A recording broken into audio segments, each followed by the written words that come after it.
Hey, what's going on, everybody? This is Tyrone back with Tech Life. And here I have an article for you guys from T-Mobile's newsroom. I'll leave a link to it in the description so you guys can check it out.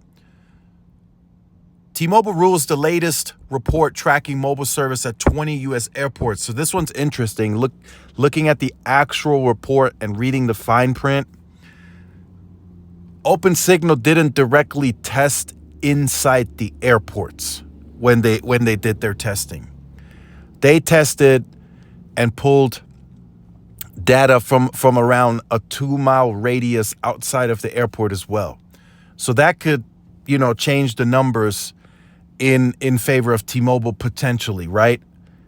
It could be a flawed, not a flawed report because they still tested, but it's not necessarily happening all inside the airport. So we gotta call that out, right? No matter the case, right, inside the airport, N41 DAS, whatever, if T-Mobile has it there, it won't be able to beat 8 channels of millimeter wave. There's just no realistic way for that to happen, right? 800 megahertz of millimeter wave bandwidth inside a DAS in an airport is going to pull faster speeds than any N41 DAS. 160, 140, whatever, it's not going to beat the speeds of 8 channels of millimeter wave. So I just wanted to point that out right off the bat. But still good to see T-Mobile performing the way that they did in this report nonetheless, right? T-Mobile was always weaker around the airports.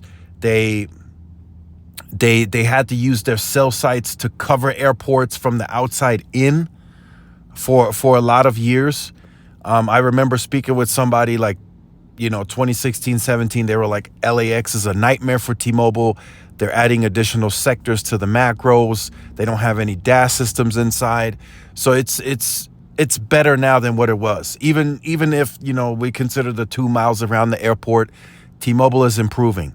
That's the main takeaway from this report, right? I'm not going to sit here and say that I believe that they are the fastest inside all 20 of these airports, because that's probably not the case. Are they the fastest in some of them? Possibly. But I know like the Vegas airport, and there's a couple of airports on there where millimeter wave is heavily deployed inside directly at the airport, and millimeter wave just is not going to lose to N41. It's going to be faster regardless, right, inside the airport. There's also Chicago's O'Hare Airport, where AT&T was the fastest. AT&T has millimeter wave there deployed there as well, and probably some good density around the airport.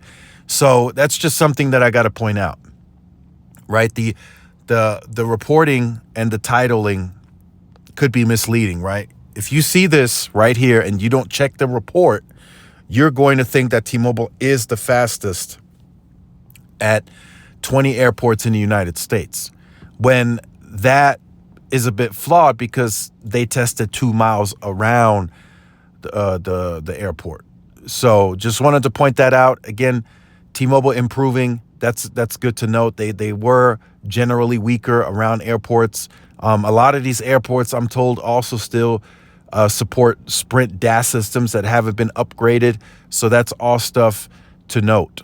So let me know what you think about that in the comments. Make sure you guys like, share, subscribe, follow the social media outlets. This is Tyrone with Tech Life, and I will see y'all in the next one.